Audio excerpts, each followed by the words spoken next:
안녕하세요. 둥지TV 심학대입니다. 캐나다의 단순 방문, 학업, 취업 또는 이민을 위해 방문하시는 모든 분들이 거쳐야 하는 과정이 있습니다. 바로 입국 심사인데요. 처음 캐나다 입국하면서 국경에서 제복을 입은 공무원으로부터 영어로 이런저런 질문을 받게 되는데 이때 자연스럽게 이야기가 술술 나오지 않는 분들 정말 많을 거라 생각합니다. 취조받는 듯한 기분이 들기도 하고 익숙하지 않은 상황이기도 하니 많이들 긴장을 하시는데 그래서 이번 시간엔 입국 심사를 대비하는 법을 여러분께 알려드리고자 합니다. 어떤 질문을 하고 또 어떻게 답변해야 하는지 상황에 따라 자세히 설명해 드릴 건데 이대로만 하면 앞으로 입국 심사 간단하고 편안하게 받으실 수가 있습니다.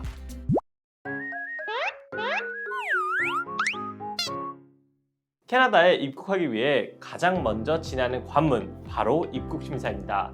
심사가 이루어지는 곳을 Port of Entry, 줄여서 POE라고 하는데요. 이곳에서 입국 심사관들이 인터뷰를 진행한 후 입국 자격을 갖춰졌는지를 판단합니다. POE는 입국 경로에 따라 두 가지로 나뉘는데요. 하나는 항공편, 또 하나는 육로입니다. 물론 두 곳에서 모두 입국 심사는 필수로 받아야만 합니다. 심사는 단순하지만 또 중요한 과정인데요. 만약 심사를 받는 중 심사관이 부적격이라고 판단해 입국을 거절하게 되면 여러 불편함이 생길 수가 있습니다. 우선 입국이 거절되면 출국 명령을 받게 되는데 이후 되도록 빨리 다음 비행기편을 이용해 출국해야 합니다. 이때 추가로 드는 모든 비용은 본인이 부담을 해야만 합니다. 그리고 한 번이라도 추방당했던 기록이 있으면 다른 나라 여행에 제약이 따를 수도 있습니다. 따라서 의사소통에 어려움이 있다고 판단된다면 통역사를 요청해서 정확한 정보를 전달해 입국 심사에 불이익이 없도록 해야만 합니다. 한국과 캐나다는 양국 간 협정이 체결되어 무비자 체류가 가능하고 그 기간이 6개월에 달해 기본적으로 출입국에 큰 어려움이 있지는 않습니다. 하지만 가끔 입국 심사관으로부터 의심을 사서 집중적으로 조사를 받기도 하는데요. 다음과 같은 사례 조심하시길 바랍니다. 일반적으로 입국 목적이 분명하고 신분, 거주지 등이 분명하면 어려움이 없다고 할 수 있습니다. 특히 캐나다에 방문해서 언제까지 어디에서 지낼 것인지 이런 부분이 명확하다면 큰 걱정 없이 쉽게 넘어갈 수가 있습니다. 앞에서 말씀드렸던 의심을 산다거나 그로 인해 불이익을 당하지 않으려면 입국 심사에서 실수가 없도록 해야 되는데요.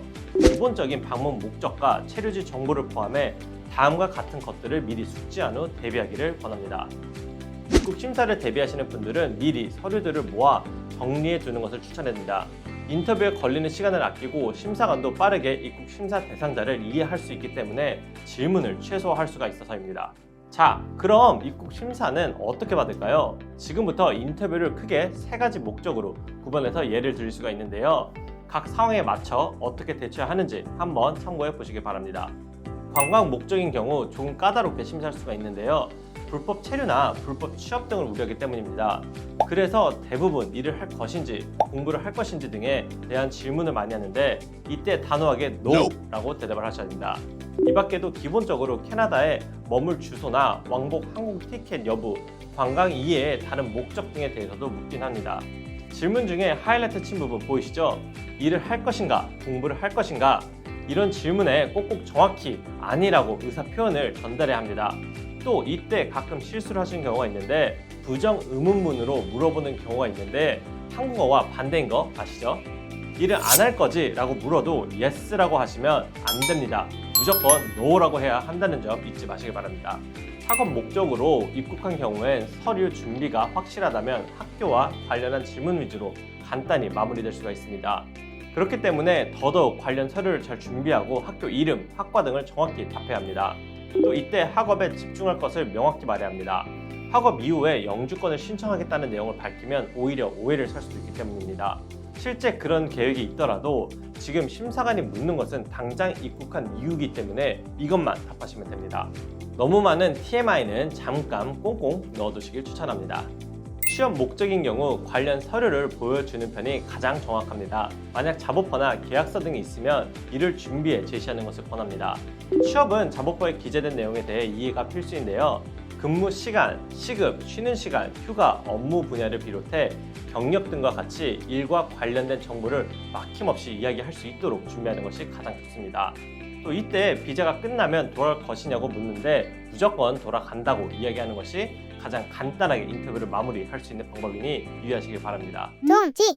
인터뷰 내용과 팁을 잘 살펴보시면 공통적인 특징이 있습니다. 입국자의 장기적인 계획에 대한 것에 관심이 없고 당장의 입국 목적과 계획에 더 집중한다는 것을 알 수 있는데요. 혹시 장기적인 어떤 계획이 있다고 하더라도 지금 인터뷰하는 시점에 입국 목적과 상황을 중심으로 간단 명료하게 답하는 것이 입국 심사를 무난하게 받는 가장 좋은 방법입니다. 이를 위해선 입국 목적에 필요한 서류와 정보를 완벽히 준비하는 것이 무엇보다 필요하다고 할 수 있는데요. 관련 서류를 잘 준비하셔서 모두 캐나다 입국 심사를 빠르고 간단하게 잘 마칠 수 있기를 바랍니다. 저희가 준비한 캐나다 입국 심사 팁은 여기까지입니다. 여러분의 구독과 좋아요는 항상 알찬 영상 준비에 큰 힘이 됩니다. 또 알람 설정 해두시면 누구보다 빠르게 캐나다 이민 소식 접하실 수 있으니 잊지 마시고, 그럼 저희는 다음 영상에서 다시 찾아뵙도록 하겠습니다. 지금까지 캐나다의 시작은 둥지로부터 둥지TV 신박사였습니다. 감사합니다.